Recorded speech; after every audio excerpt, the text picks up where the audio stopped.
Righto, we might get started. Everyone was sort of sitting, waiting in anticipation, so I sort of felt the collective will of the group to make me get up here and start. So that's what I'm going to do. I need to say, so it's a bit unfortunate, but if we will need to wear masks while we're in here, unfortunately. So if people were able to put those on, obviously if you're drinking or something, you won't have to. And later on in the night, we're going to need people to pledge, and that's going to be a bit hard to hear. So at that point in time, I think maybe we might just take them down, so I'm going to be able to hear what people say, and we can do the pledging. So for those of you who don't know me, my name's Bill Mithen. I'm CEO at the Give Where You Live Foundation, and it is an absolute pleasure to welcome everyone here to 2020 Pitch Up, Geelong Pitch Up. This was 2021. Goodness me. See, 2020 just disappeared. We forgot about it. Actually, we didn't forget about it. 2020 was dreadful. I think it was dreadful for everyone, us included, and, you know, lots of individuals and groups and people, and some certainly worse than others. In fact, this event last year was the last event that we as an organisation was able to run. So we ran it in sort of about the 10th of March, I think it was, and I think then on about the 20th of March, I found myself sending an email to all the team saying, we're closing the office and we're working from home and we're working remotely. Don't worry, shouldn't be too long, should only be a couple of weeks. Once everything's through, we'll be back. And I'm pleased to say that we're still working from home remotely, and no, we haven't managed to get back into the office just yet, although we're looking forward to doing that just after April. So we unfortunately, of course, have some COVID requirements, masks obviously one of them, and there are some other things that I'll talk about a little bit later on, just to make sure that we tick all of those things off. But it is genuinely great to have a group of people here. We've got about 80 odd people here in the room, and it's terrific to have so many people here and sort of to be back part of the Geelong community and doing something for the Geelong community. So it's terrific to have you all here. Also, I want to welcome the people who are not here but are here online, and they're down the camera there, they're signing in on Zoom, and we've got to think about 50 people who have logged in and signed in on Zoom. So terrific to have that, and I guess that's the good thing about what COVID's brought us and 2020 brought us is we would never have considered live streaming an event like this, and we would never have considered giving access to people to an event like this who weren't able to turn up. So, you know, we're able to do that now, and we're reasonably competent, I hope, at doing that now, and we've got 50 odd people all over the place who are now joining us. So welcome to them as well. I would like to acknowledge the traditional owners of the land on which we gather here tonight, but I also recognise that there are people logging in on Zoom and all over the region who may be located on lands of other First Nations people. Tonight, though, we are gathering here on Wadawurrung land and are very fortunate to do so. I want to acknowledge that this land was never formally ceded and thank the Wadawurrung for their ongoing custodianship of the land and allowing us to now share this beautiful part of the world.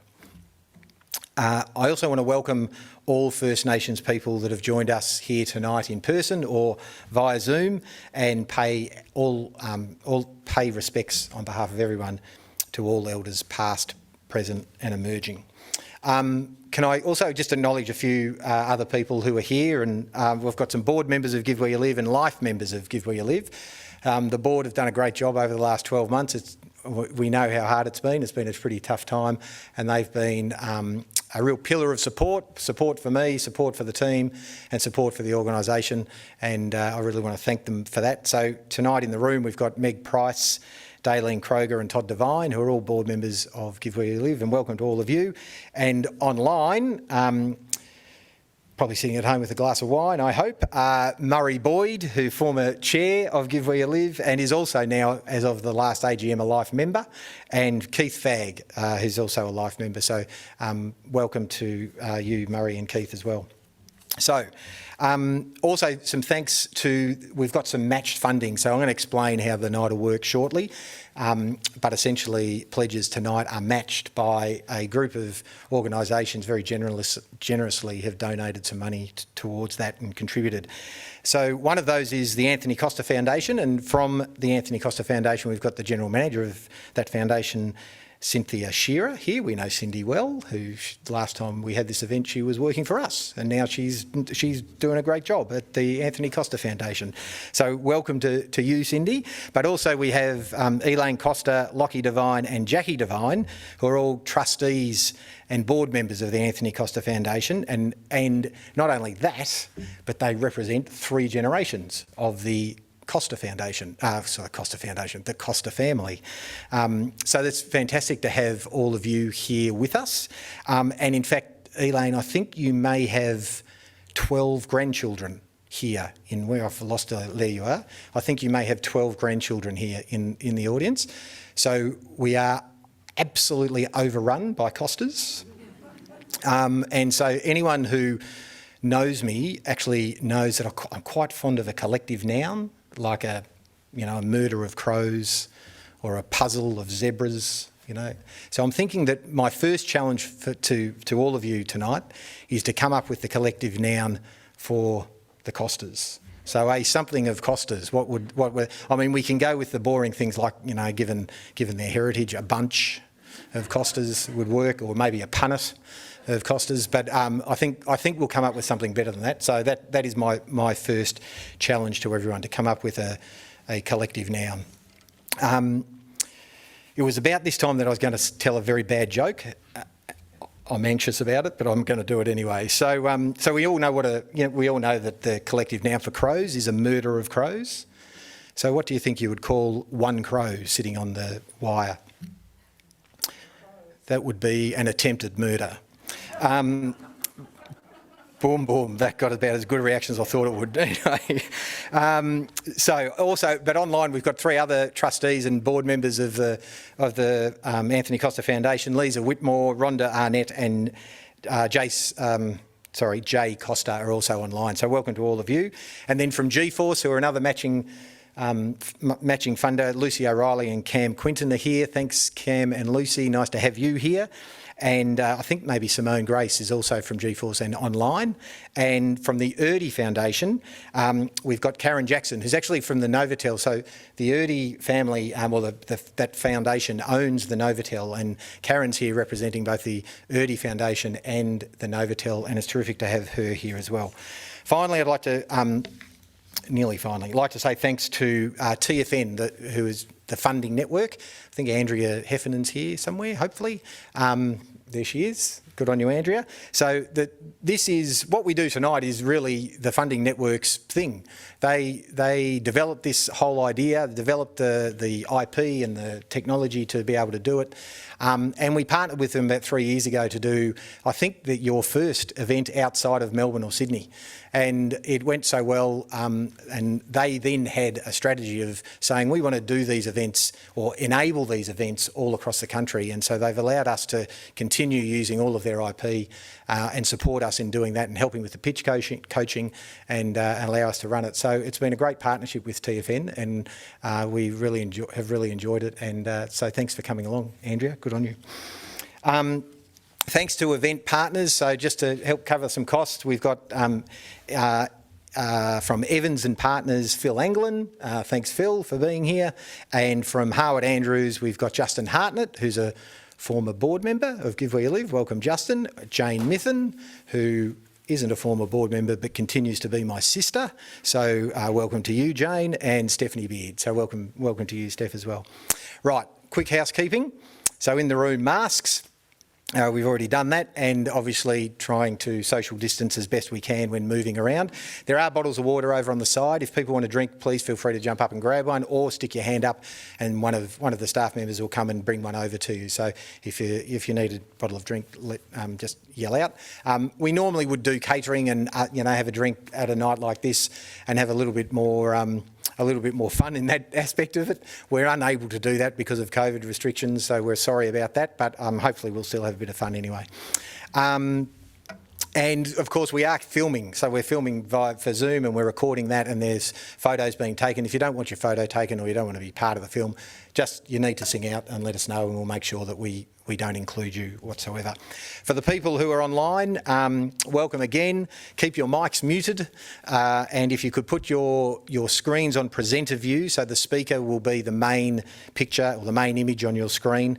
Use the chat function for questions when we get to that point in time of the evening, and for pledging, which when we get to that time of the evening, and Sheridan from my team will be looking after all those people online.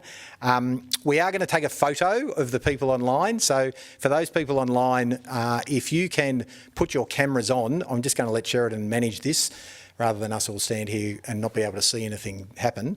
But for the people online, if you could put your cameras on, and Sheridan's going to scroll through, wave at the camera, and Sheridan's going to scroll through and get a couple of photos just to show that you actually were in attendance. So, while that happens, I'm going to explain a little bit how Pitch Up works. We've got three fantastic organisations who are sitting there saying, Bill, will you shut up so we can get on with it? And they're all going to pitch for 6 minutes. They've been working really hard at their pitches.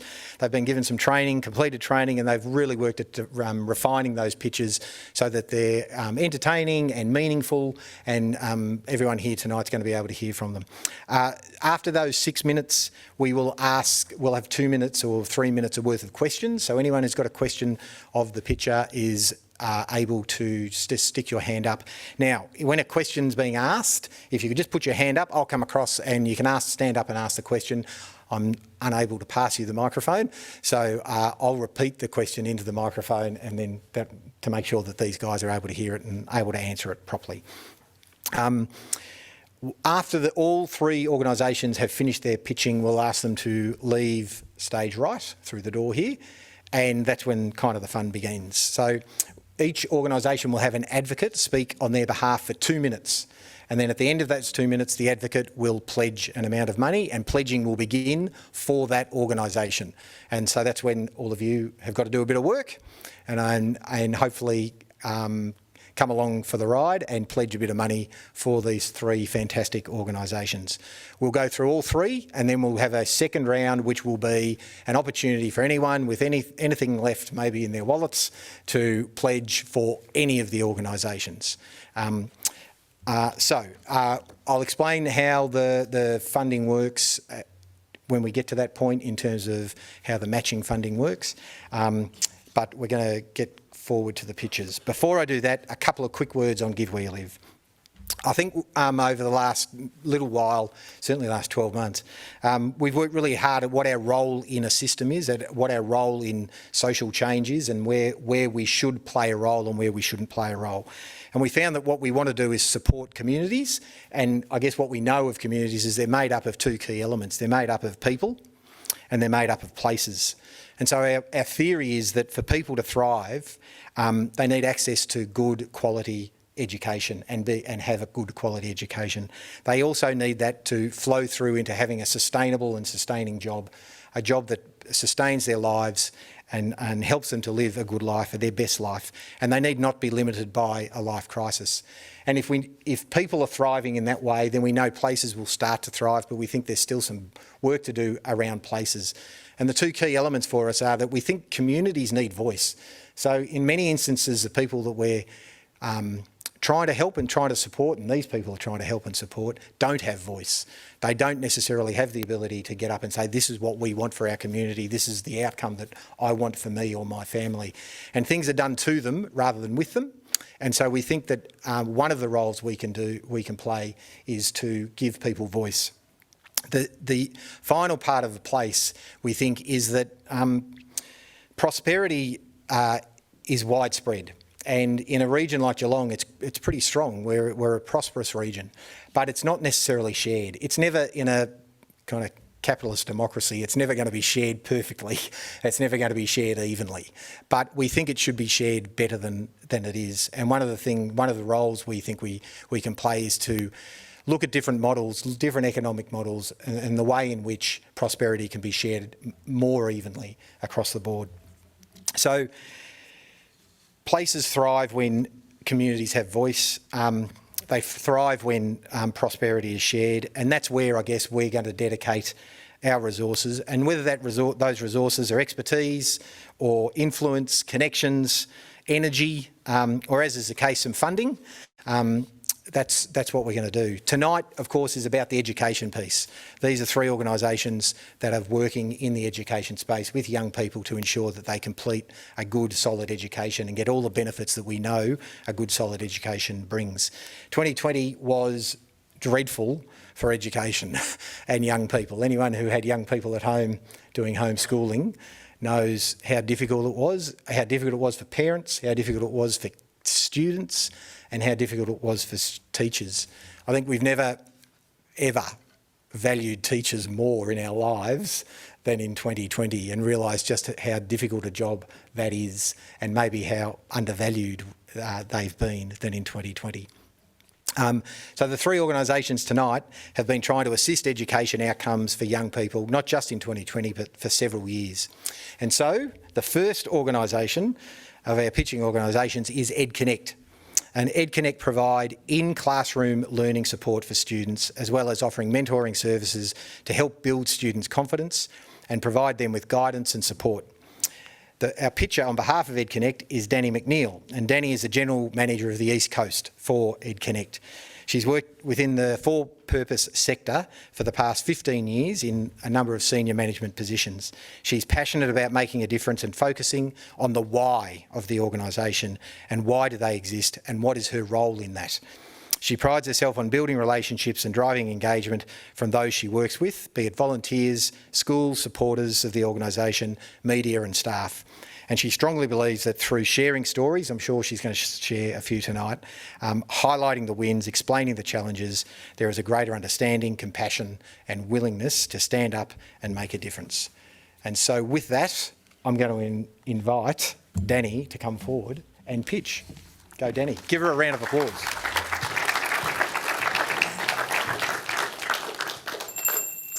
There's a class bell. Please come in with me to a grade 6 classroom. Has it been a while since you've been in grade 6? I know it has been for me. Do you remember what that time was like?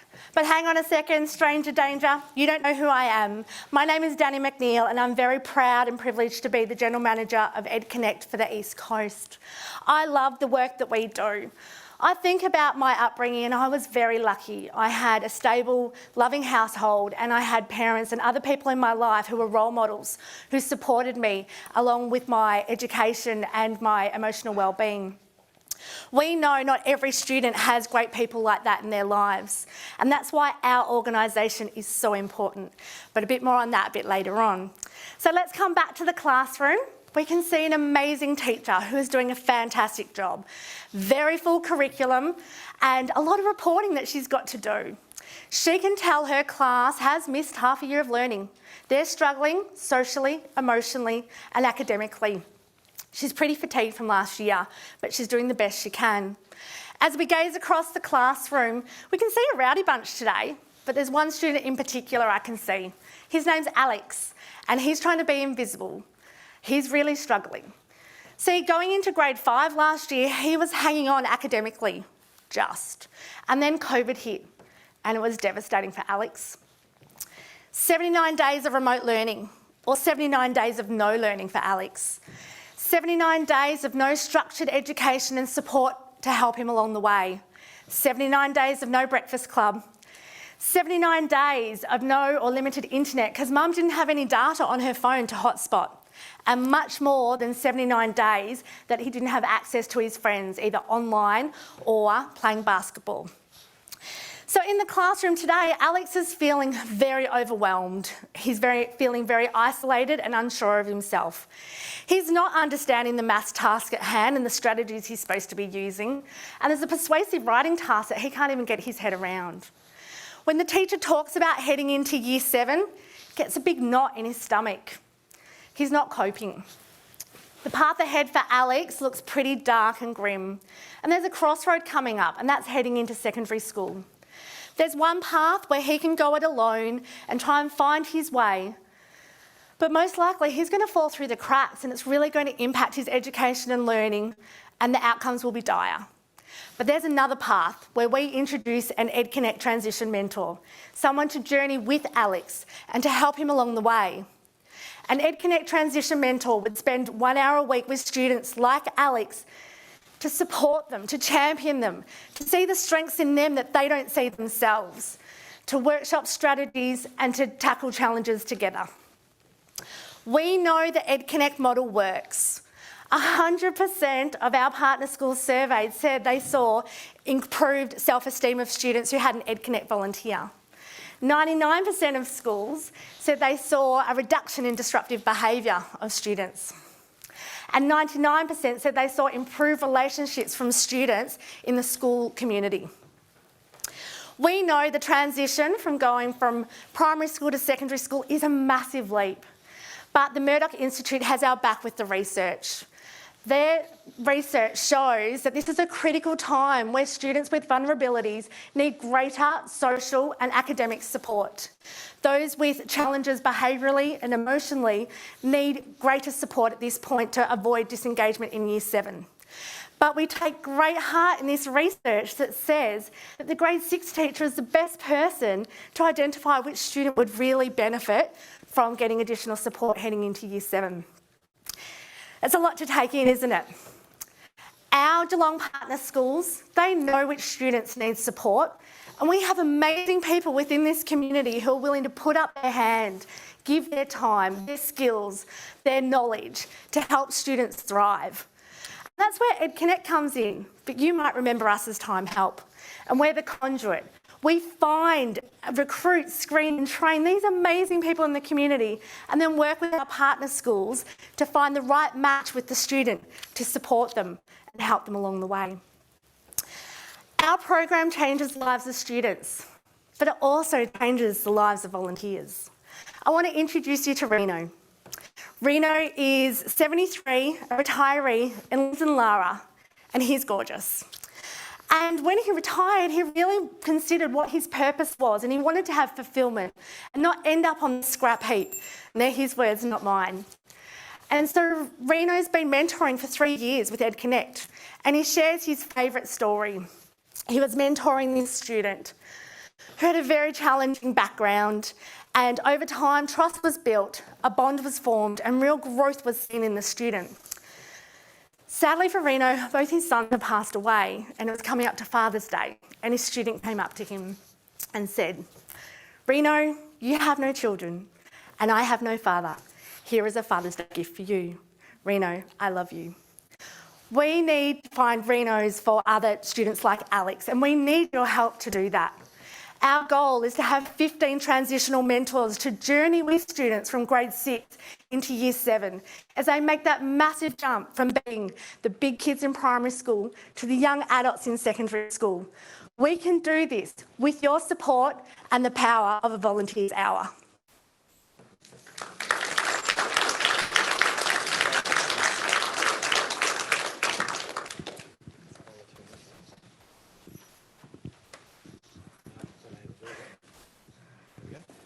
There we go. Well done, Denny. Thank you. You happy with that? Yes. You're happy it's over? Yes. Yes. Okay, excellent. So, are there any questions for Danny before she sits down? There might be some. Come on, No, or great. online. There's one. Hang on, you stand up, Kim, and you yell it out, and if I need to, I'll repeat. What commitment is required of EdConnect volunteers and how are they supported? Did everyone hear that? Yep. Yep. So our EdConnect volunteers, they give an hour of their time to support students. Some of our amazing volunteers give more time than that. We do ask for a longer commitment of volunteers to really build that trust and that support of students, because our research shows that they need a longer period of time for that. And I guess from a support side of it, we have our fantastic Surf Coast Geelong Region Liaison Officer, Sally, here. Put your hand up, Sally. So she's locally based, and she does an amazing job to support our volunteers and to make sure that they're feeling comfortable, and they've been interviewed by her, and she helps them along the way with their training, their screening, and then working with the schools to make a great placement, because we want our volunteers to enjoy their time at school, and we know some of our volunteers feel that they get more out of it than the students. So it's really important that we nurture that relationship with our volunteers. And Sally does an amazing job of that. Here we go. Go on, Justin. Yep. I've got to hold it. Thanks, Bill. Thanks, Danny. Couple of things. How many schools in the region are involved, and if Reno and the like are volunteers, where does the money that might be pitched go? Yeah, sure. So we have 19 partner schools in the Geelong and Surf Coast region, and that equates to 2 days for Sally in her role to support the region. For our organisation, there's a great deal that's involved in the recruiting of our volunteers, the screening, so the interviewing time and making sure that they're suitable to be working in schools, and also the training. There's a really important aspect for our organisations that volunteers are adequately trained going into schools to be able to support, but there's also ongoing training for them, and also retention, making sure that they're having a good time and enjoying it. But also there's a lot of work that goes with our partner schools, building that relationship with the wellbeing team or the principal or the assistant principal, and making sure we understand the needs of their school and their students, because every school is completely different. And so we need to make sure that we're providing the best volunteers and to meet the needs of their school and their students. Terrific. Any other questions? Oh, there's one up the back. Oh, I'm definitely going to have to go up there. Geez, Sam. Get my steps up for the day. Okay, here we go. Go. So we have an online question from Anna. She said, "Great pitch, Danny, congrats. How do you measure the student outcome?" That's a great question with regard to measuring outcomes. So we do surveys of our schools, but also of our volunteers to measure the impact, and then we have a different mentoring measurement as well, just to be able to understand the difference that's being made, what schools are seeing within their students, but also from a volunteer's perspective of how they're finding their experience with EdConnect, how it's affecting their mental health and wellbeing and learning new skills. So there's an annual survey that we do to make sure that we're measuring the impact from our schools and what they're seeing in their students, as well as our volunteers. Great. I think, oh, hang on, we've got one more. Right, I can't not let Mary ask a question. Go on, Mary. Do you support any other grades than Year 6? That's a really great question, and we definitely do. And I guess this pitch was more about the transition. So this is the funding that we're looking to secure tonight is really around mentoring in that grade 6 to Year 7. But we have amazing volunteers who work either in learning support, so in the classroom to help out, or even just in the school with the needs that they have, and also mentoring. So we can have some volunteers who might be doing some listening to reading or literacy support for a prep class, and they could be doing work in grade 6, but we also have mentors and volunteers who are working in secondary schools as well to meet the needs of the school and the students. Fantastic. Give Danny another round of applause. You're done for the night, Danny.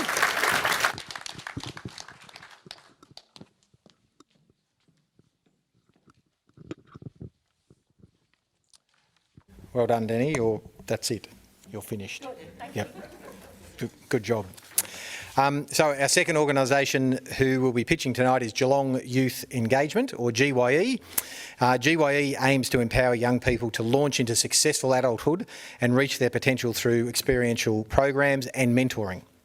Our pitcher tonight is Ashley Hall.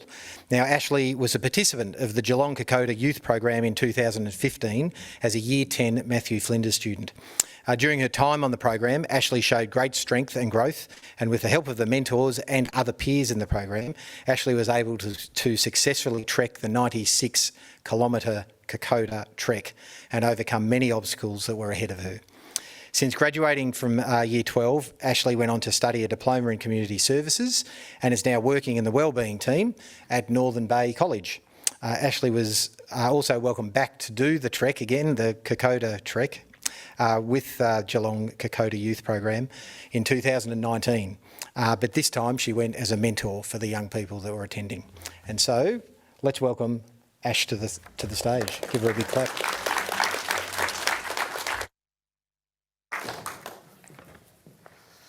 Thanks, Bill. I think that's my whole speech done. So everyone I speak to who has completed the Geelong Kokoda, The infamous Kokoda track will agree. You are one person before Kokoda and you're a completely different person after Kokoda. So I'm here tonight to tell you a story of the girl I was before Kokoda. I'd just moved in with my mum at the age of 12. My mum has severe depression and anxiety disorder. She stopped working when I turned 13 and I had just started year 7 at Matthew Flinders.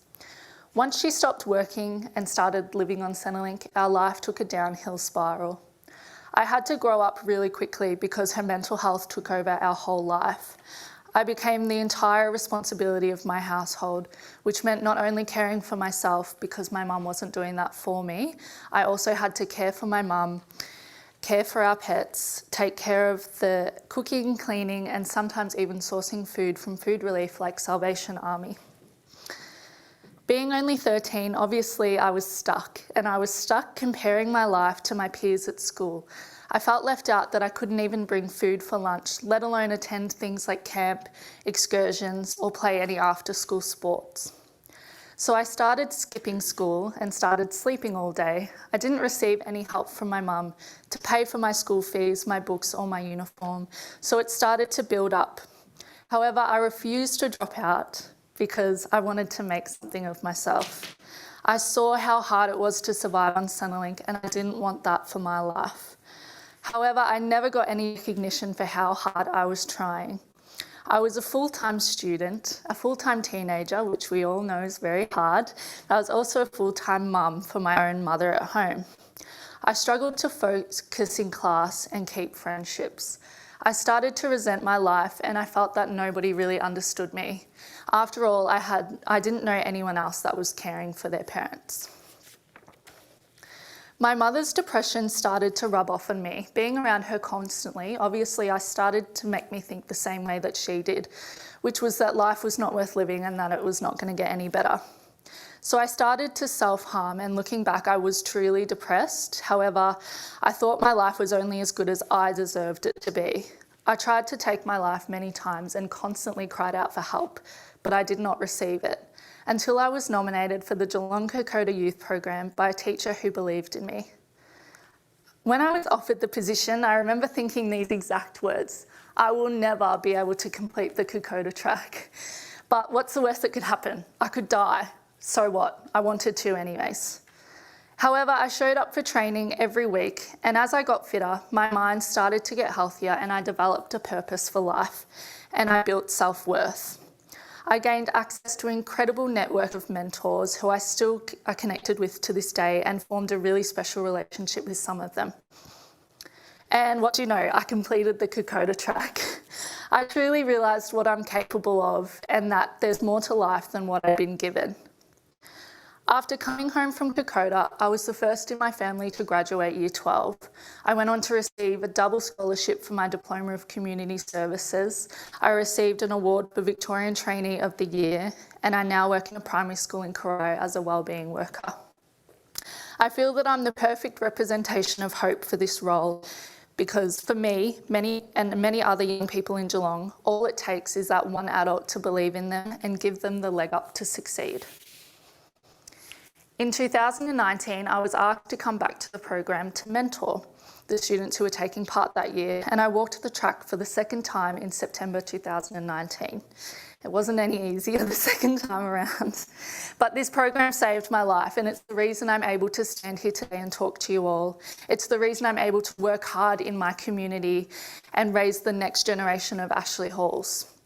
Whenever I'm supporting one of my students at work, I like to think of the quote, "I love because first I was loved." And to me, that means I'm able to support the community because first the community supported me. The problems I have faced, however, are not new. They are real and they're happening in our community every day. Young people across Geelong are not living up to their full potential. They don't have the resources to overcome the barriers that they face every day. Not having access to this results in risk-taking behaviours for many of these young people because they believe that life as they know it is normal. This leads to disengagement from education, putting them at an even higher risk of experiencing financial hardship later in life. The Geelong Kokoda Youth Program has been in operation for 8 years now, 89 young people from Geelong have now successfully completed this program, me being one of them, and returned to full-time school, full-time employment, or a combination of both. The program is all-inclusive. It includes equipment, clothing, accommodation, airfares, trekking expenses, food. But due to COVID, resources could not be guaranteed for 2020, meaning this successful program was put in jeopardy. A decision was made to move the responsibility over from Victorian Police and make the program a community organisation. It's now called Geelong Youth Engagement. The program remains supported by a wide range of local organisations, but there's a growing need for support in Geelong. As we all know, mental health services in Geelong have recently been inundated with requests for assistance, so we need your support. I'm asking the audience here today to support this initiative as it actually changes lives. You can help us tonight by contributing your funds to help us support our vulnerable young people. For every $7,000 you can raise, it means we can help save a young person from the issues they're currently facing. Your investment into our youth not only affects them, but it can change the family dynamics at home. It can impact on generational poverty. It can improve our educational outcomes, and it also reduces the demands on our emergency services, which means better service delivery for our entire community. We as a community are lucky. We have the ability to change the trajectory of a young person's life. This is a great opportunity for us to live up to the phrase, "It takes a village to raise a child." Thank you.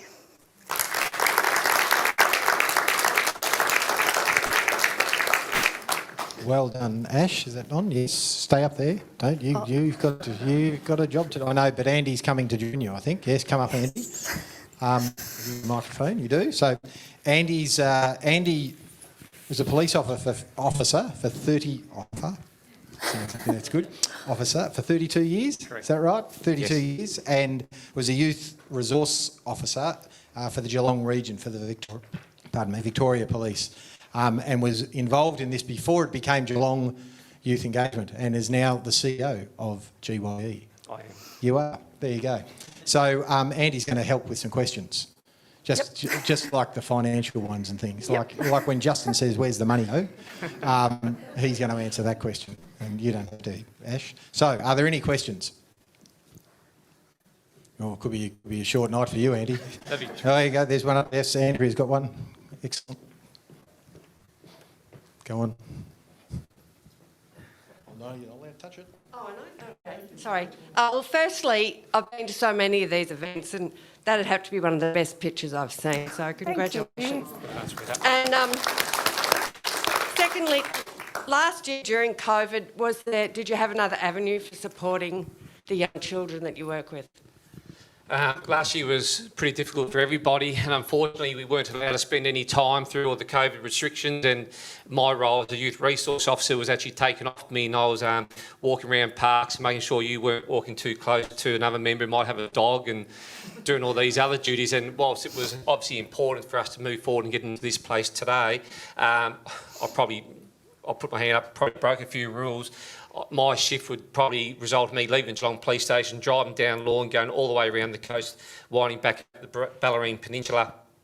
And we covered about 140, 160 k's along the way, and I made about 10 personal house stops to actually visit all the kids and try to keep them on track and connected with us. So whilst we couldn't actually have hands-on with the young people, we kept in constant contact with them. And now we've been able to roll them over to this year quite successfully. So we're pretty lucky about that and fortunate. Thanks, Andy. We've got to, here's Lisa. Hang on. I'll come over there in a second. Thanks, Phil. I was just wondering how you select who gets to go. I'd imagine you've got a pipeline of people with their just busting. What's your criteria? If you're not the coach or the captain of the football team or the netball team, and you're not getting straight A's, you probably fit our criteria.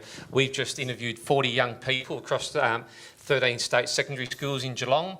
and we've selected 14 young people to take part in the 2021 program. So out of the 40 we selected, we probably could have taken 38 or 39, almost 100% of the young people just presenting with us, being very honest about their challenges in their life, and they've got a range of different issues, and to pick 14 is probably the worst job that we have for the whole year. It's not about working with issues and challenges these young people present with, but it's about trying to get that group together, and the dynamics of the group is really, really important. So we do the best job we can. A selection panel of 3 young people, myself, another policewoman, Callie, who works with me.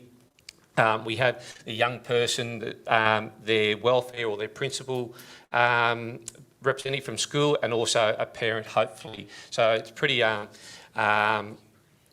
important for them to be honest with us, but it's very difficult too for them to tell us that they're using drugs or doing maybe some of the things that Ash might have referred to in front of their parent, and they have no idea. So it is very challenging, but we're lucky we get it right most of the time, and 89 young people have been through the program, as Ash said, this year for the first time, because we've made the leap of faith and left Victoria Police and come over to Geelong Youth Engagement in our own right.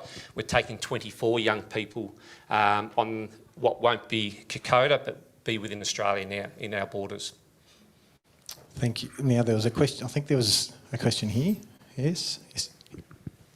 If there are travel restrictions still in place, what is the plan if you cannot travel to Kokoda?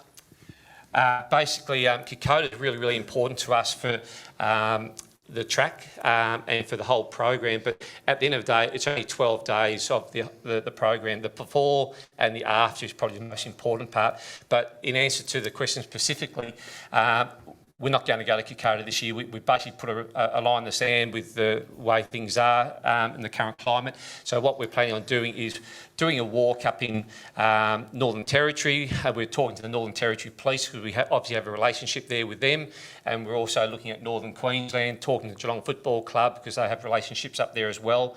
So we'll be going north, and we just are yet to define the exact track, but it'll be something life-changing, very, very hard, very difficult, but it's always going to be very hard to replicate Kokoda. For anybody who's walked in the room, I know there's a few, it's bloody hard.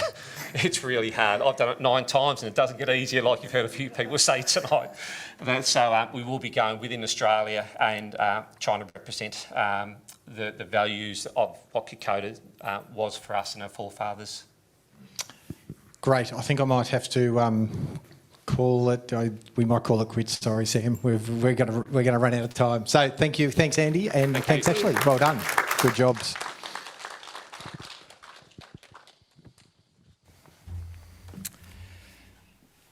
Great that there's so many questions, though.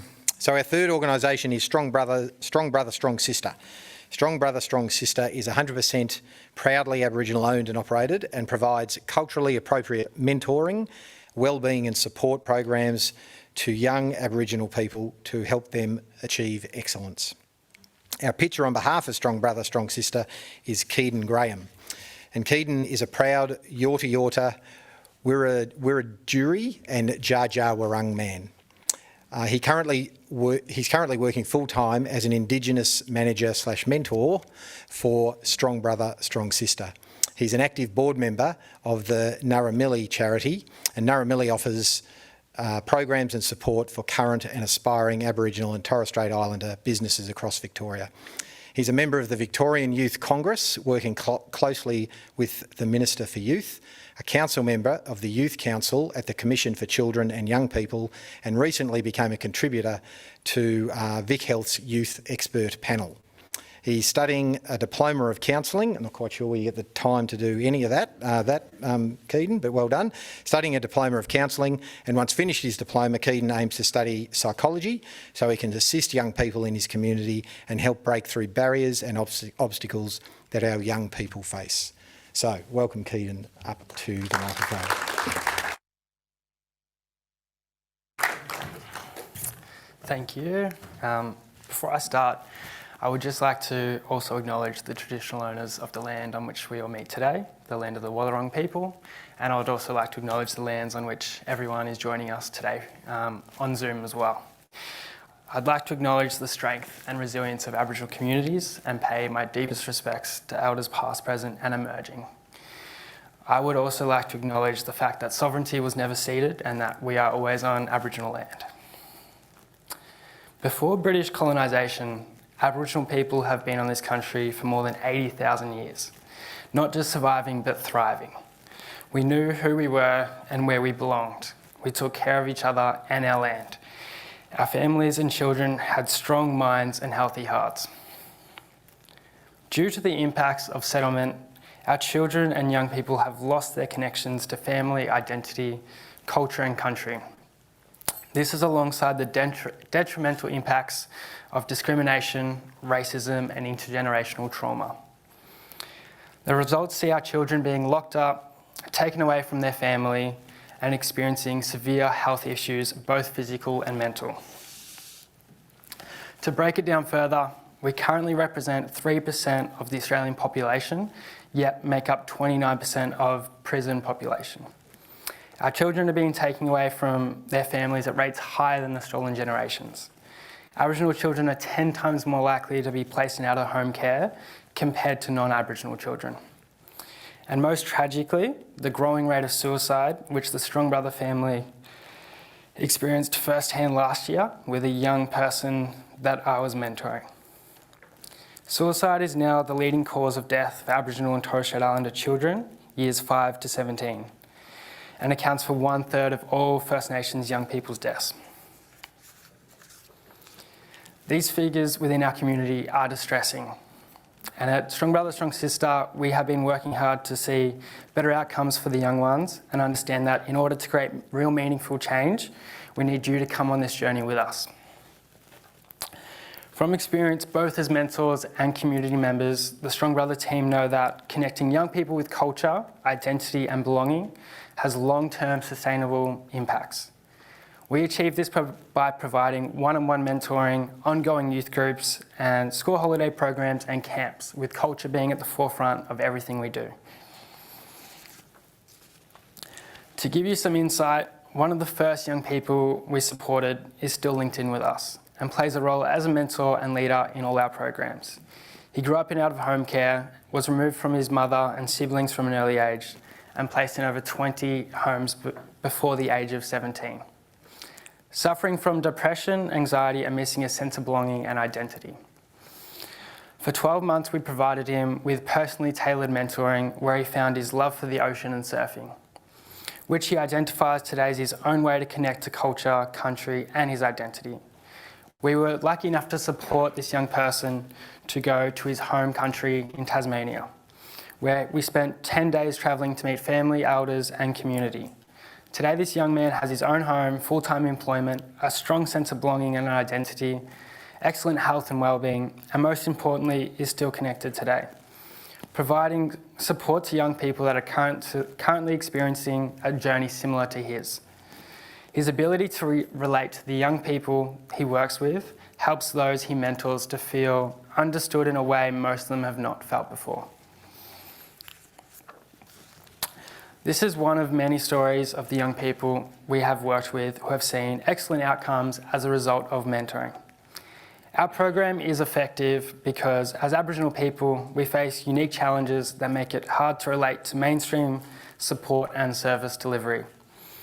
Indigenous communities have identified that utilising the resilience, strength and experience of our communities is most effective in making sure our young people have the best opportunities to thrive and avoid the previously mentioned statistics.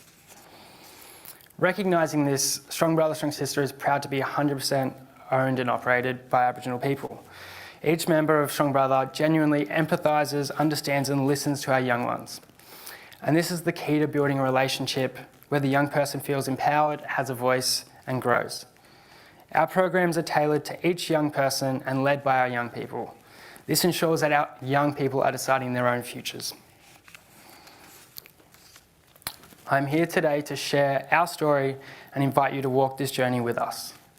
Your contribution to Strong Brother, Strong Sister will directly support further mentoring for Indigenous young people and allow us to continue our youth groups, holiday programs and camps, all essential ongoing supports for our young people. Strong Brother, Strong Sister is run solely from successful grant opportunities and events such as this. as many of the young people that need our assistance shockingly do not meet the funding criteria and are at risk in becoming another statistic. To provide some context, in our 4 years of being an organisation, we have worked hard to obtain approximately $450,000 in grants, which has directly supported over 2,000 young people. We have been thriving here for 80,000 years, and I want to see our communities thrive for another 80,000 years together with your support. Thank you. Well done, Keaton. Nice job. Excellent. Righto, some questions for Keaton. There's one. Mary again. Very curious this evening. Can you talk about the impact of last year on the young people you worked with? Yeah, of course. So the impact of COVID was extremely detrimental to the young people that we work with, as having a sense of connection to culture and especially country is extremely important to our young people. So we saw a lot of young people struggle with lack of connection to culture, to country, to each other. A lot of the young people we work with don't have the resources to connect online and found themselves isolated at home most of the time. So through that, we found different ways to do by connecting to the young people. One of the ways was we would drop off these sort of packages. They were sort of, packages that contained games. Sometimes we'd drop off different food to different families and link in that way. And for the families that did have online access, we provided online youth groups, mentoring sessions and yarning circles as well. So we found ways to keep connected through COVID and managed to do that pretty early on in the piece. So we managed to stay connected to a lot of the young people we worked with. Thanks, Keaton and Mary. Any other questions? Here we go. Just wondering, once someone turns 25 or 26, how do you keep them engaged in the program?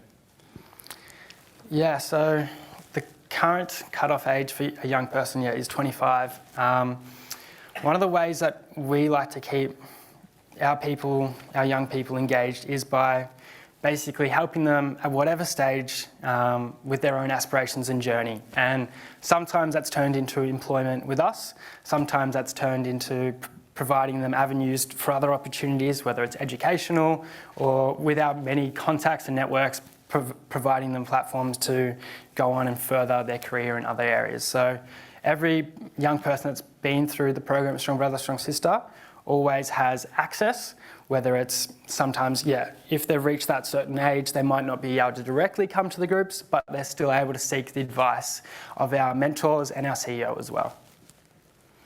Thank you. Any others?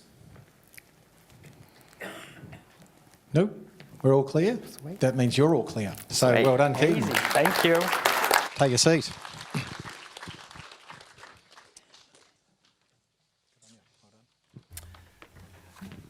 Well done.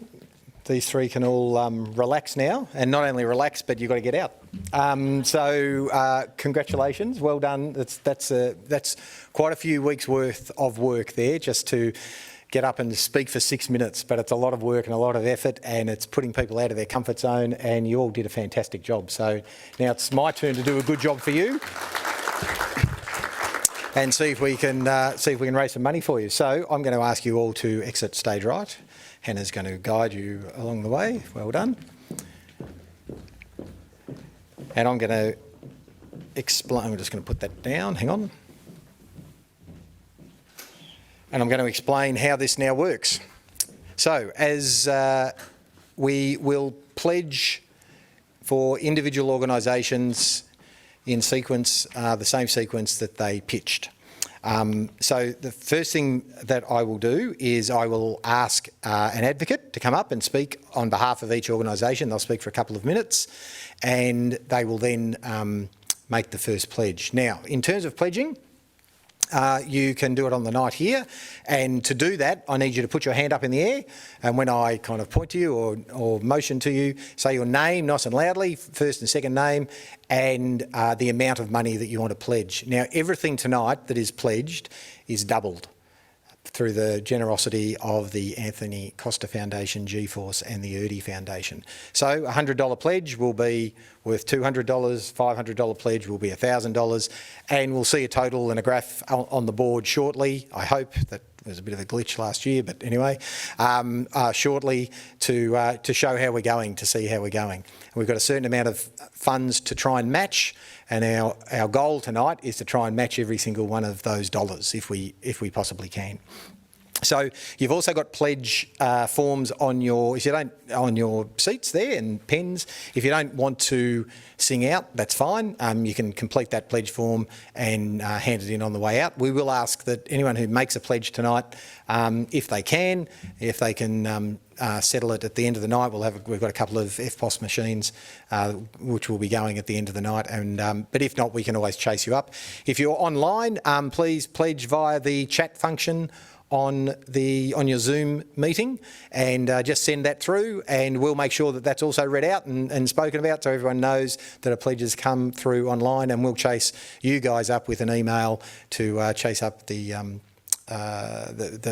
money tomorrow or early next week.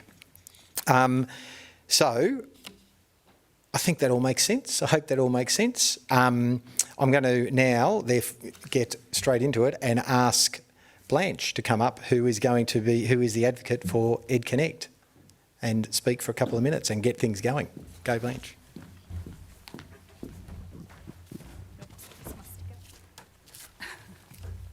Good evening, everyone. My name is Blanche Denmead. I'm the principal at Newcomb Park Primary School, and I was previously at Drysdale Primary School, where I began my connection with EdConnect in 2017. I'm a local school principal who has a significant passion for the wellbeing and additional support options for my students. This drive is influenced by the struggles of my two brothers. One is highly intelligent but always struggled socially, while the other has ADHD and is on a disability pension at 33. When the local EdConnect liaison officer, like Sally, came to Drysdale Primary School in 2017 to offer mentors and learning support, I was absolutely thrilled. I was working in a school of 600 students with approximately 200 on my radar as either needing academic or social and emotional support. Being a local, she knew our context and community and was able to help me pair volunteers with student needs. I had a Year 6 boy who was instantly connected with a local man who became his consistent friend, something that he hadn't had for some time. I had a Year 3 student who struggled to stay on task, who now had additional support each week for a double session of literacy. I also had a Year 5 student with a traumatic background who disclosed some incidents to her mentor as she had become a trusted person in her world. Without EdConnect, I truly believe the lives of so many children would be worse off than they are today. This program being pitched tonight addresses our urgent local needs. A need for more social and emotional support for our teens, a need for more support with transitions, and a need for connection between the primary and secondary environments. EdConnect can make a difference. As the EdConnect advocate, I support the program wholeheartedly and am eager to continue to share awareness about the program and its amazing benefits. I'd like to make the first pledge of $200 for EdConnect tonight. Thank you. Blanche, there we go. Thank you very much. So there we go, we're away. We've got $200, which equals $400 in total. And it's over to you guys now. Now, I think at this point in time in the night, it's probably okay just to pull your mask down a little bit, because I do need to be able to hear you and see you when you pledge. So let's go. Who wants to make a pledge for EdConnect? There we go. Mary. I know your name, but you've got to do it. Go on, say your name. Mary Cabinet, and I pledged $200. There you go. Mary Cabinet, $200. So there goes another $200. So that's $800. Who else? Any other pledges? Any other pledges for EdConnect? There we go. Go on, Kim. Go on. Go on. Kimberly Sinnott, $200. Yes, go.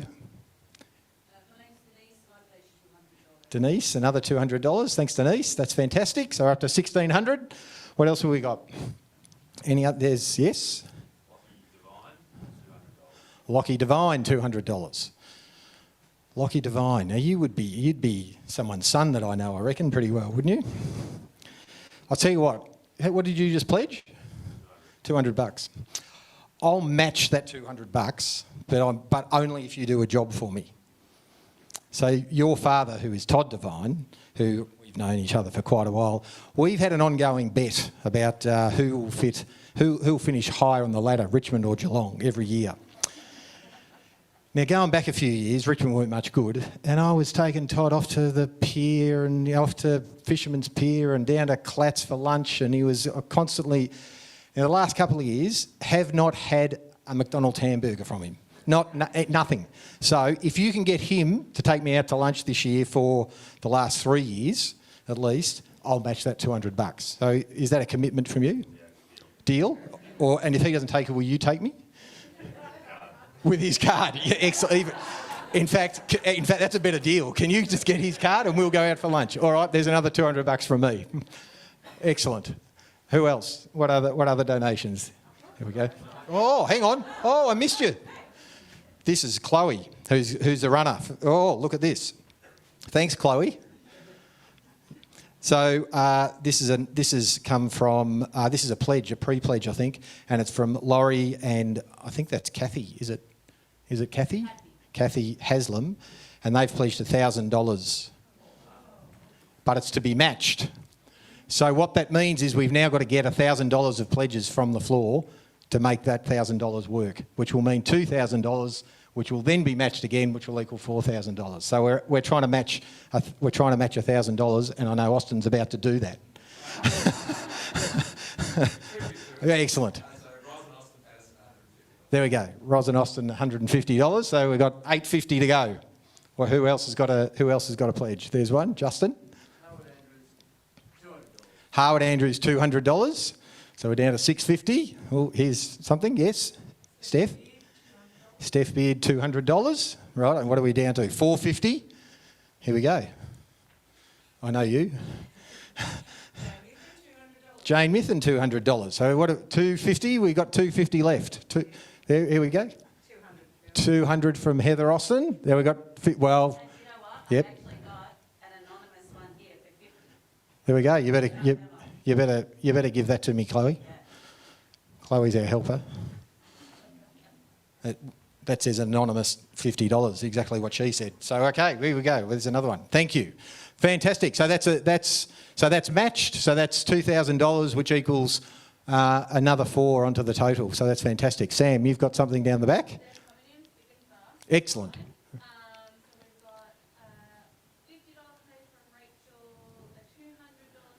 Hang on, one at a time. So we've got $50 from Rachel, $200 from Leah. $100 from Paige Costa. $100 from Josh Costa. $100 from Helen Anderson. $100, I missed that name, but Jerry Clay. And $100 from Anna Slattery. Wow, that's a lot. Well, excellent, well done, everyone. That's fantastic. So they've come in thick and fast. And I've got another one here, which is, do you know who this one's from? Oh, you do? Who's it from? Nan and Pop. That's exactly who it's from. Ian and Pat Farrance for $200. So you better say a big thank you to them when you see them next. Are you going to do that? Tomorrow. There you go. Go and say thank you to them. Sam, you got another one online? $100 from Rhonda. Fantastic.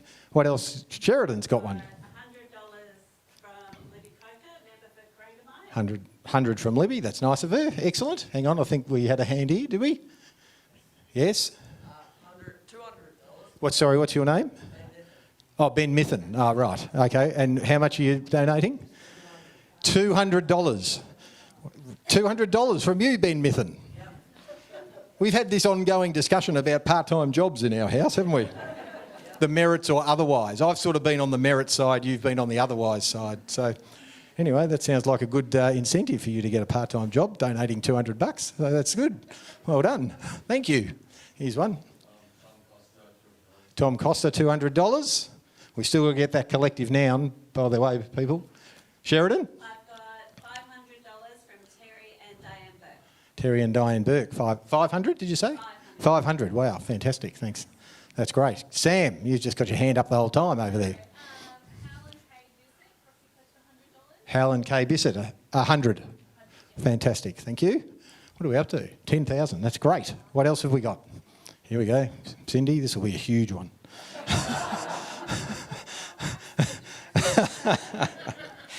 That's a bit tough of me, sorry. Cynthia Shearer, $100. Thank you. Very, very generous of you. Sam. We've got $50 from Deirdre Moss, $50. Thank you. Online. Anyone else in the room? Here we got one over here. Who we got here? Yeah. Spencer Cleary, $200. You came with him, didn't you? Is it his money? Or is it your money? Not really important, right? Well, it could be, but yeah, okay. No, fair enough. What else? Have we got any others? Any other pledges for EdConnect? We're up $11,400. I've got Sterling Arnott, $50. Sterling Arnott, $50. Fantastic. Yes, go on, Daleen Kroger, I know you. From $500 from Patrick Rowan and Associates. Thank you very much to Daleen. And yes, go on, Marilyn. Thank you, Marilyn, $100. Any other donations or pledges for those youth mentors to help the kids get through school? We've got one over there and one here. Thanks, Meg. Meg Price, $100. And I think, Lisa, did you have your hand up?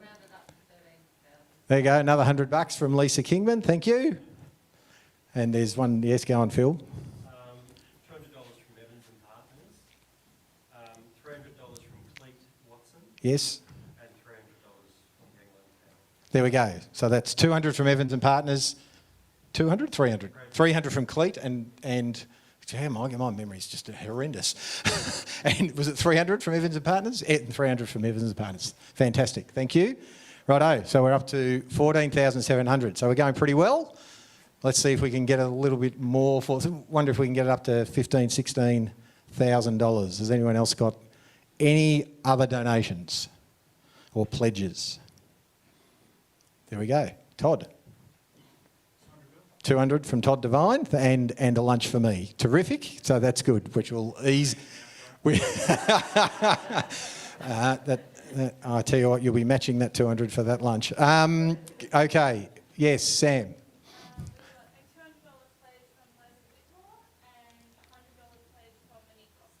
Fantastic. Thank you. We got those at the back there. Yeah, good. There we go. Jenny. Jenny Speed, $100. Thank you. There we go. We're nearly at 16,000. Not far away. It'd be good to just tip it over, wouldn't it? Someone got 100, but there. Oh no! Don't you? You've already done it. You don't have to feel guilty. I'm not making people feel guilty about it. Oh well, that's true. You're going. There you go.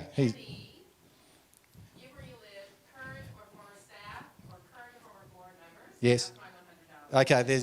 There we go. So Cindy, you're correct. Cindy's laying down the challenge.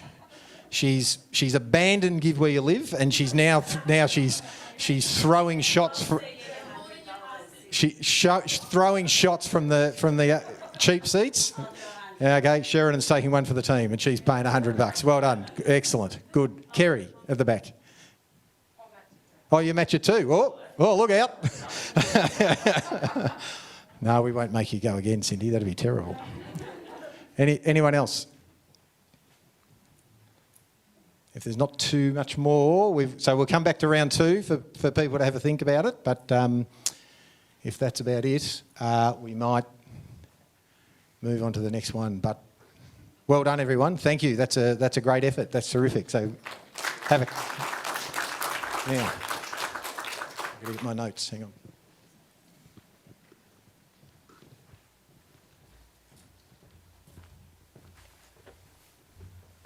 That's great. Thanks, everyone. So we've now got Geelong Youth Engagement Advocate Margie Mcdonald to come up and and tell us about her involvement with them and make a pledge. Good on you. Thank you for having me, everybody. My name's Margie Mcdonald. I work for Victoria Police and am happy to advocate on behalf of Geelong Youth Engagement. As a serving member of Victoria Police, I see what can happen to young people like Ashley. I've spent a lot of my career working with young people. It's been rewarding, but mostly in my role, it's been really, really sad. I see the poverty, the crime, the drugs. I see the sexual exploitation, the incarceration. I've seen the suicide, the crime, the drugs. I've seen the anger and the fear young people face every day. It's hard and it's real and it's happening. But as part of the Kokoda family, I've seen the turnaround before it's too late. I've seen the Ashleys and the 88 young people literally survive. I've seen cycles broken, kids go back to school. I've seen them become tradies, psychologists, counsellors, community leaders, football players. They've joined the police force, they're PSOs. They're teachers, they're role models, and they're now leaders. I've seen the resilience, the bravery, and the happy, free people they become. This program doesn't end after the challenge of the trek. This village, that Ashley called it, continues to support these people for as long as that support is needed. $7,000 can and will save another young person's life. That's one less young person that we lose. That's one less young person that I've got to go to in my job that I really don't like going to. And with your help, we can really, really change and we can really, really save lives. So as an advocate for Geelong Youth Engagement, I'll place the first bid of $200. Thank you. Thanks, Margie. Thank you. There we go. We're away $200. So who else has got something for GYE? There we go. Go on. Sophie Costa, $200. Thank you. Yes. Rotary of Geelong East, $500. Yes. Janet Taylor, $300. Thank you. Go on, you go first. Lucy Costa, $200, did you say? $200, sorry, yes. Sam. $1,000, wow, fantastic, that's fantastic. Who else? Anyone else for GYE? Here we go, Mary, go on. Mary Cabinet, $100. Go on, Marilyn. Marilyn Blakey, $100. Thanks, Denise, $200 from you. Austin, $150 from Austin Patterson. Thank you.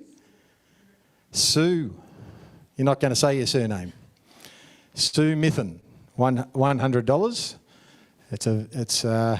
I've basically got my whole family here tonight, so that's good. Sue's my mother, and it's a very auspicious day today because it's my mother's birthday. So she's only 21, and so I'm going to donate $200 if I can get everyone to sing happy birthday to her. So, no, I won't stop it. So I'll lead things off. We should see if we can razzle up a cake. I wonder if Geelong Arts Centre have got a cake or something that we could do. That'd be good. Anyway, let's go with happy birthday first, and then if we can get a cake, I'll definitely donate $200. So I'm going, well, that's sort of, I think we'll be okay. So let's go. So here we go. So her name's Sue, and I always think happy birthday's sung a little bit too slow, so I think we need to, speed it up. So let's go. Happy birthday to you, happy birthday to you, happy birthday dear Sue or Mum, happy birthday to you, hip hip. Hip hip, hip hip. Hey, there we go. So happy birthday, Mum. And and there we go. Hey, we got a cake. We've got a cake. Did Chloe make that cake? I think Chloe might have made. Did you make that cake? Just say yes. Yes, yes. There we go. We've got a cake and everything. There you go. So that's $200 from me. It's the best birthday present ever. That's fantastic because I also get a tax receipt, so that's even better. So Very good. And Chloe, you've given me another note here. Who's this from again? Nana and Pop again. They're pretty generous, your Nana and Pop. They might be giving away your inheritance.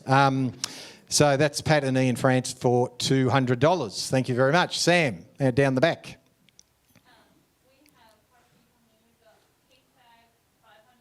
Keith Fag, 500.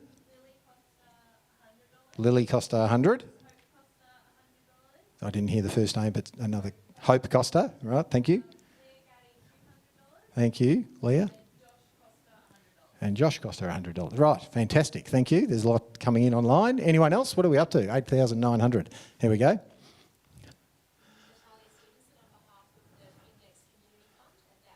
Oh, wow, fantastic. Thank you very much. Thank you very much. $1,000 from Findex Community Fund. Here we go. We've got 2 notes. Thanks, Chloe. Right, good on you.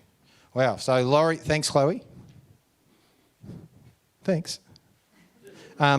Laurie and Kathy Haslam, another $1,000. That's fantastic from them. And James from the Fitness Cheat Code. Don't know what that is, but he's donated $50 as well. So thank you to James. That's great. So we must be getting up there now. That's great. There we go. You've got Will again.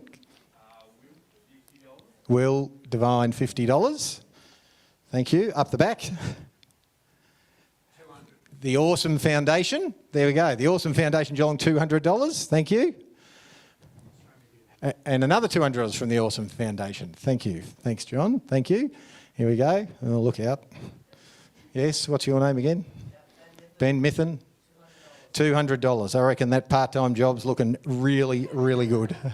There we go. Yes, Steph. Stephanie Beard, $200. Thank you. So Harwood Andrews, $200 and Justin Hartnett, $200. Thank you. Yes, Sam, up the back.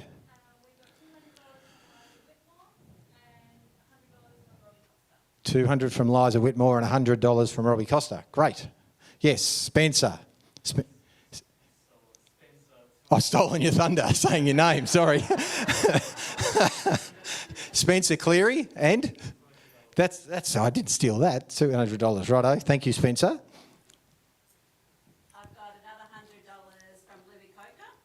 Fantastic. And I've got $100 from Helen Kay Bissett and $50 for Abby King. Fantastic. That's great. I think, yes, down the back. I'm coming in a minute, Jane. Yes. Thank you very much. Jane. Jane Mithen, $200. Actually, to be fair, it was Jane's birthday a week ago, so we're not going to do it again. But you might just need to share that cake a little bit, Mum. So, Kim. Thanks, Kim. Here we go, George. Good on you, George. George Devine, $200. Thank you, George. Go on, Sam.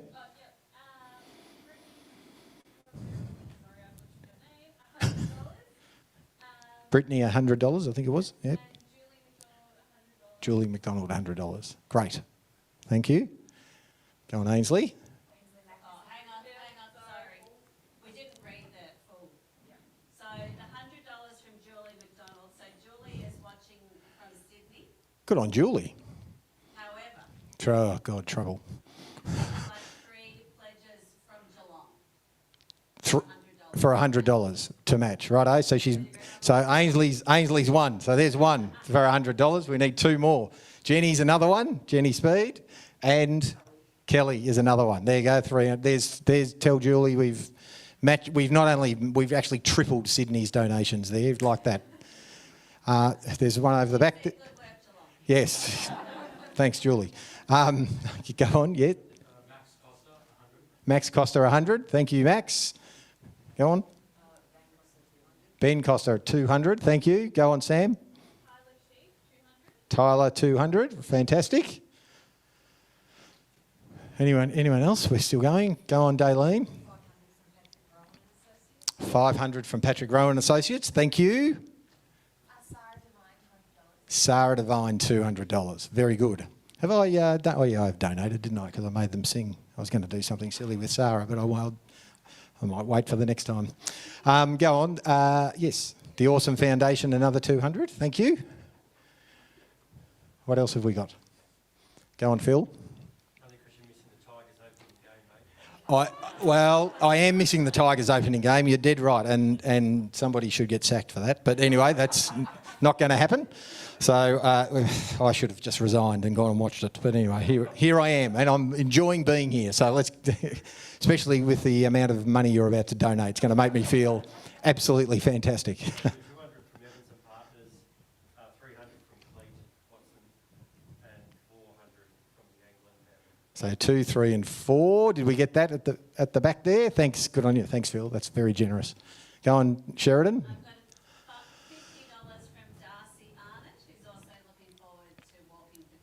Ah, excellent. I wonder when he's going to do that. I hope he does it soon. Anyone else? At the Awesome Foundation again. An absent trustee, 200. Fantastic. I'm loving the fact you brought your own signs. That's very, very prepared and just making my life easy. Yes. Oh, wow. Holy moly. Thanks, Rowan. That's an incredible donation. What was the company again? Stage 2 and Edge Clothing, $5,000. Thank you very much. Okay, so that's put a bit of a dent in it, hasn't it? Well done. Fantastic. That's great. What else? That's going to, everyone's sort of going, oh, geez, I don't want to. We'll take anything. It's fine. Anyone? Any other pledges? Yes, the Awesome Foundation again. Another $200. Well, you are awesome, you lot. Anyone else? We done? Feel like an auctioneer. Okay, I think we might be. But look at that, nearly $35,000. They're going to be wrapped with that, I'm sure. So congratulations, well done. That's a great effort, everyone. So we've got one more to go. And I'm going to ask the advocate for Strong Brother, Strong Sister, Paul Thornton, to the stage. Has Paul made it here? Yes, there he is. G'day, Paul. No, we're a bit worried about you. To advocate on behalf of Strong Brother, Strong Sister. Go on, Paul. Thank you. Good evening, everyone, and thank you very much for your generosity. I'm a psychologist and I work in the building where Strong Brother and Strong Sister is located, and I must let you know that it's an absolute privilege to work with the guys there. I think Keaton touched on the magic that happens of connecting with young people who come from backgrounds where everything's stacked against them. So one thing that's become really clear to me is if you look north from Geelong, you see the Yuyangs, but a lot of the kids that come to the programs have never been to the Yuyangs because they just can't get there. So taking kids out on country, learning how to make clapsticks. We've got Ruby over here, she teaches the girls weaving. All of a sudden, this culture that they thought was dead, that they had no idea about, all of a sudden is in their hands. So I have the little ones that come to me, they're falling out from school, they've got child protection involvement, they're off to the courts for another community corrections order. All of a sudden, they go to the youth group, they get mentoring, and they stop coming in looking forlorn and upset and like they don't want to be there. They stop coming into the building to see me. They come in for their mentoring, they come in for youth group. So I can't put into words what I see. All I see is smiles. So I'd like to start my pledge today with $300. Good on you, Paul. Thank you. Thank you very much. That's fantastic.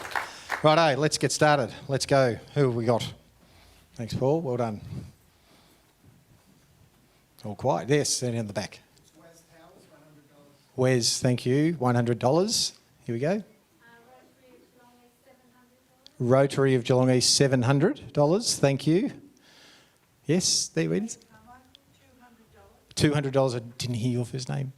Joe Carmichael, $200. Thank you. Good on you, Joe. Thank you. Yes, there we go. Jess, $100.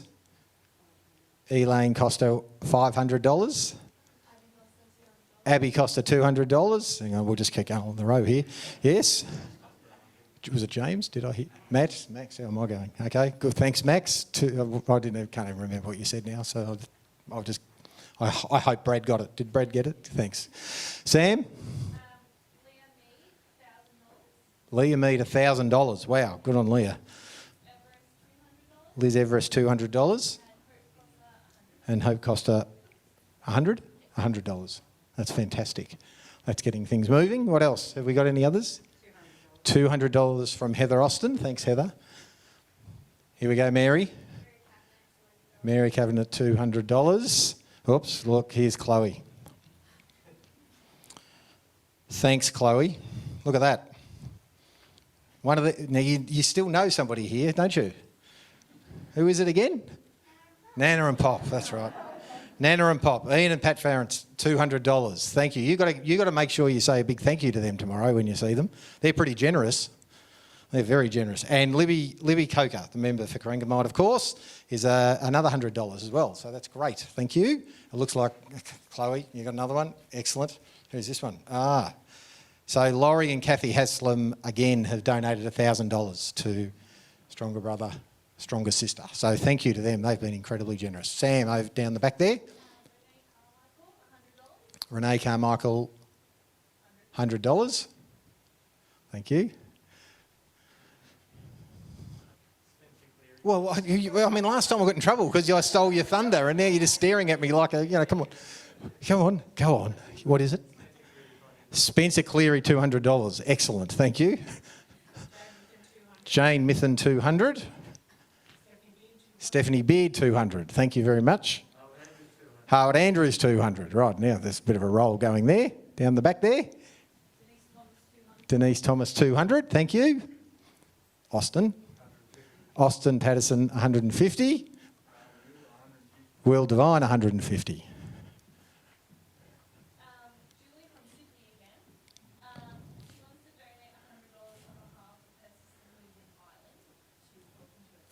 Nice.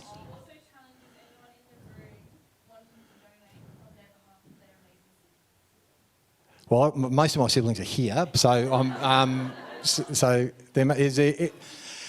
And, well, no, I have got two brothers who aren't here, and I don't know if they're amazing, so I don't know if I'll donate on their behalf. But has anyone got an amazing sibling that they'd like to donate on behalf of? Kim does.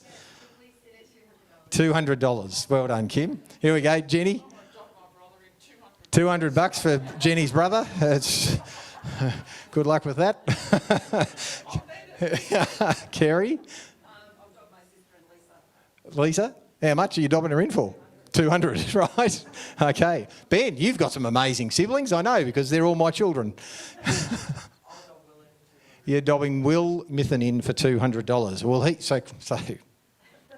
so the interesting thing about that, isn't it? You know what I'm going to say, is that he has just got a part-time job. So he will be able to pay for that. KFC, fantastic. Anyone else? Any other? There you go, Lockie. $100 for George. Good on you, George. Thank you.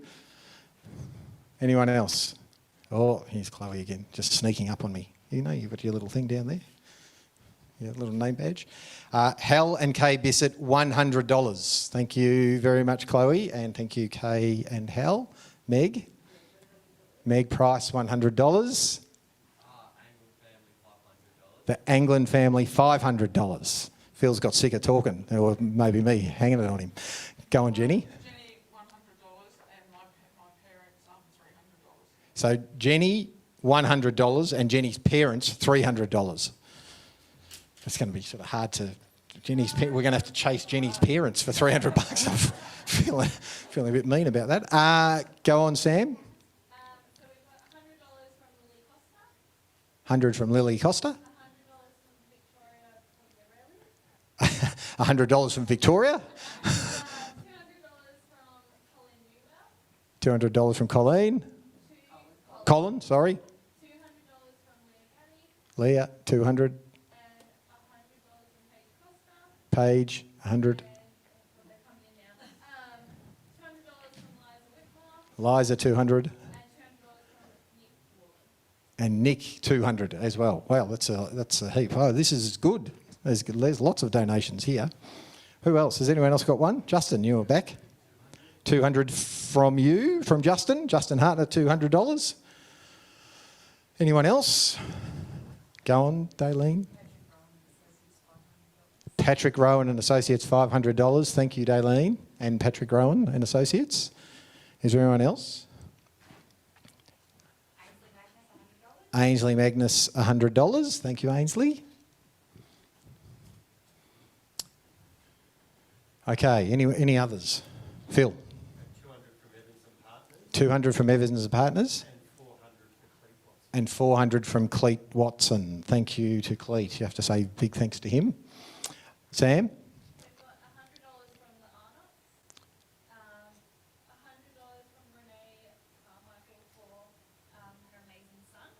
Excellent. And $200 from Mitch. Thank you. Excellent. That's fantastic. What else have we got? $200 from Todd Devine. Excellent. Sarah? Could. Would it be fair to say that your father's bored you senseless with his old footy stories over the years? Yeah. Yes, yeah. So I think I'll donate $200 if I can guess the thing that he reckoned he was the best at, playing footy. He was pretty good though. Now I don't reckon it'd be. I mean, he wasn't a bad kick. He was a pretty good kick. Wasn't a bad mark, but I reckon he would have absolutely crapped on about how tough he was. Would he? There you go. See, tough as nails. So I reckon. All right, I'm up for $200 for guessing that. That's yep, yes, and very, very courageous. Correct. Very courageous. To be fair, he was pretty courageous. Any others? Any other pledges? You got that 200 from me, I'm assuming. Yes, good. Okay. All right. Well, that's fantastic. Well done. Thank you, everyone. $24,000. That's great. Okay. So we're going to break for just a minute. So don't leave, but and then we'll come back and we'll do one last round of pledging. It won't take long. It'll just be a couple of minutes for anyone who wants to donate or pledge to any of the organisations. We just need to sort of go to the tally room for a second and see where we're sitting, and I'll be back in about 30 seconds, and we'll do last bids, if you like, and then we'll get the people back in to reveal how much we've raised for them all. So I'll be back in 2 secs. You can talk amongst yourselves.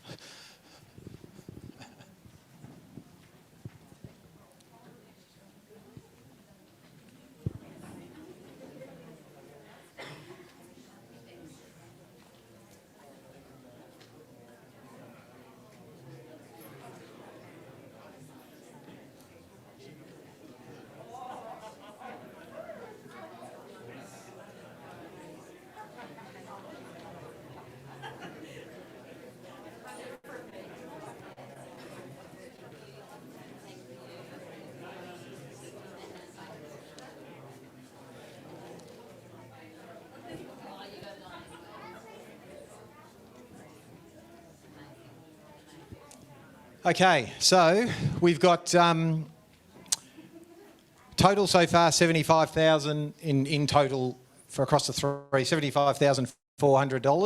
EdConnect $16,500. Geelong Youth Engagement $34,900, and Strong Brother, Strong Sister $24,000, which is fantastic, and they will all be incredibly grateful and appreciative of all of those funds. So this is the last chance for anyone who would like to make a pledge or a donation to any of these three organisations before we get them back in and reveal how much they've all got. So, are there any final pledges?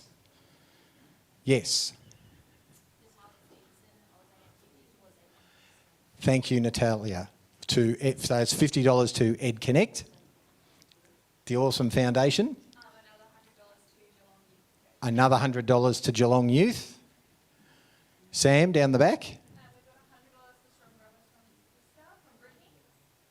From Brittany, $100.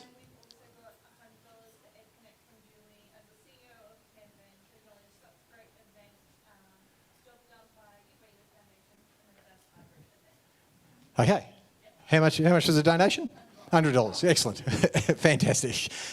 That's great. Are there any others? There we go, Mary. $100 for Geelong Youth Engagement from Mary. Thanks, Mary. Hang on, Sheridan. You just wait your turn. Yeah, go on, Kim. $50 Geelong Youth Engagement. Any others? Yes, Elaine. And for Andrew Costa, $200 for which one? For EdConnect. Thank you. $200 for Andrew Costa. Thank you. Still got to get that collective down, people. And we'll come back to that. 200 for Strong Brother, Strong Sister. And your name? Charlie. Good on you, Charlie. Thanks. Any last ones? Right, I know you've got one. All right, go on, Sheridan. Yes, Sheridan. What have you got? As Lucy and Cam from Gforce had to leave to get to another function, but as they left, they gave me $2,500 for each organisation. Wow. There's a however, right? It needs to be matched. Right. Okay. $2,500 we've got, and we've got to have a match. There's sort of a hand going up here. Oh, hang on, there are a couple of hands going up. Hang on, I'll come here first. Hello, Karen. I'm good. Yep, and so Karen's, people mightn't have heard that, representing Erdi Foundation and Novotel Geelong, and the staff at Novotel have been incredibly supportive of Give Where You Live over a long period of time now. So tell me why that is the case. Well, the people speaking tonight and all the organisations that Give Where You Live do support, it's fantastic to be able to give back to the community and see everyone, benefit from that. Good on you. Thanks, Karen. So we've got to match $2,500, and I think Erdi Foundation and the Novotel are putting something in. What are they putting in? 25 or 2,500? I think 2,500. 25,000 each. So that's terrific. So that's matched. Although there was a donation down the back there, but that is matched. So that's 2,500 from Gforce, matched by 2,500 from the Novotel. That's amazing. Thank you very much. So that means that's 10,000 each, because then that gets matched again. So that is amazing. Are there any last? Yes, there is. The Awesome Foundation. 100 to Geelong Youth from the Awesome Foundation. Cindy? 100 to Strong Brother, Strong Sister. Sam at the back. Bruce and Karen, $200 to Geelong Youth Engagement. Any? Yes, Kerry? Oh, have you got a note? Or you want to come up? Do you want me to come there? I'll come there. Come on, hang on. Do you want to say it? $50 from Chloe for Strong Brothers, Strong Sister. Well done, Chloe. Thank you very much. Is that coming out of your pocket money? You hope not? No, that's right. Let's hope not. Could take a while to earn that back, 50 cents a week. What? Any last ones before we get them all in? There we go, Justin. 300 each. Thank you very much from Howard Andrews. That's amazing. Thank you, Cindy. Thank you. Did you? Yeah. How much? $100. I actually thought you said $2. I went, that's probably getting a bit skinny. $100 to GYE. Thank you. Yeah. Brad. Well, look out. Brad's got something to say there. So Brad's our corporate and finance manager, and he's been doing all this stuff so this all makes sense and works, because everyone was scared about the spreadsheet, but Brad loves spreadsheets. So he's going to do something which I'm slightly concerned with. So effectively, I've been sitting here so generous in the room, but I thought, how can Give Where You Live give back a little bit and get involved in the process? Have we discussed this? Right. Don't put me in front of a spreadsheet and get me motive. So as some of you may know, we're moving into a new building shortly, and there is one part that is a little bit more expensive than most, mainly because it's actually quite offensive to the Geelong community that no one wanted to do. So I'm sorry to say, Bill, we're going to take away the Dustin Martin memorial from the of the building, and we're going to use those funds of the memorial to put $3,000 towards each organisation. Well, right. Well, so there's been absolutely zero discussion about that. I think the Dustin Martin mural needs to stay, but I've lost total control, obviously, and so obviously Give Where You Live is going to put $3,000 in for everyone, but that's fair enough too. That's good. So look at that, up over $120,000. Is there anything else? Have we squeezed? I feel like I've squeezed. Oh no, there's more. Sam, go.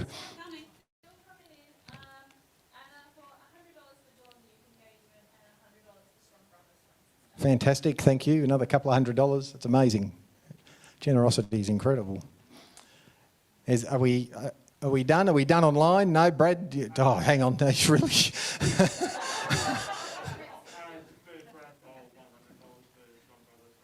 Brad Cole, $100 for Strong Brother, Strong Sister. Thanks, Brad.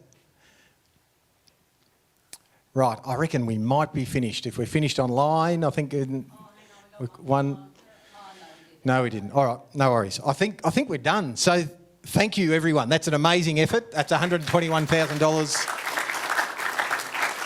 and spread across 3 fantastic organisations who didn't have that money before tonight, and they're going to do some really good work with it. So that is amazing. Thank you. It's really generous of all of you and all the people online as well, and all of the people who made pledges before the night. So really absolutely awesome. So we're going to get people in, and we'll get them through and nice and quickly reveal the amount of money, starting with EdConnect, I guess, but they'll all come in together. So we'll go and grab them. Somebody? We'll go and grab them. And we'll just take that off the screen. So that looks pretty ordinary for them. So they're not going to get, looks like they don't get locked. Oh, hope she can get back. No, she can't. Thank you.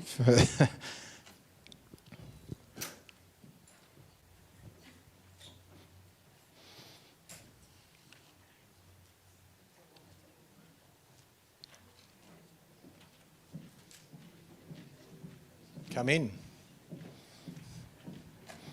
Danny, Ash and Keaton, come across here.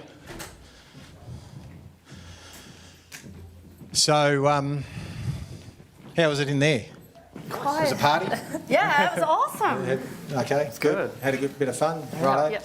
So I've worked really hard and no one's donated. So it's up, we've got zeros. No, that's not true. Everyone's been pretty generous, actually. It's been amazing, and there's been some amazing donations in the room, but also some amazing donations online. So it's been terrific. And so we'll start with, in the order of pitching. So we've got EdConnect, and if you have a look at the screen there, Danny, you're going to see in a second how much we raised for you. $33,800. So give every... There you go. Oh, wow. So that's pretty good. That is phenomenal. Phenomenal. Excellent. So we know you're going to do some great work with that and get those mentors in classrooms and help the kids. So well done. So congratulations. Thank you so much. That's all right. Oh, my goodness. That's our pleasure. So, Ash and Andy, how do you reckon you went? Oh, I've stumped him. I reckon you went pretty well. I reckon, Ash, that was a fantastic pitch. It was an excellent effort. And so, unveil the amount. There it is, $46,500. So congratulations. So that hopefully will help and get some, well, once you're allowed to, get back to Kokoda, get some young people going to Kokoda and all of the other programs that you're running. So congratulations. Okay, Keaton, you nervous? There's pretty good dollars up there. Yeah, I know. It's crazy. I know. Everyone's so generous. I know, it'd be no good if it sort of said $5,000, would it? I mean, it'd still be good, $5,000, but it wouldn't. It'd be better if it said something else. So let's have a look, see what it says. 41, nearly. $50 off 41,000. So congratulations. Yeah. So hopefully that will be really useful for you. No, definitely. Thank you to everyone that's donated here and online. It's amazing. Good on you. Thank you. So let's give them one more round of applause. I'm going to grab. You can stand if you want, or you can sit if you want to. Stand up here.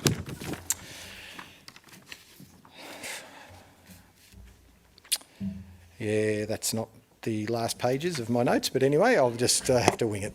So I'm just going to finish off the night by saying thank you very much to everyone again. Thank you to our partners, particularly our matching funding partners, Anthony Costa Foundation, Gforce and the Erdi Foundation, as well as the Novotel. They've been amazing, and we wouldn't get to this result without their contributions. It's been really important.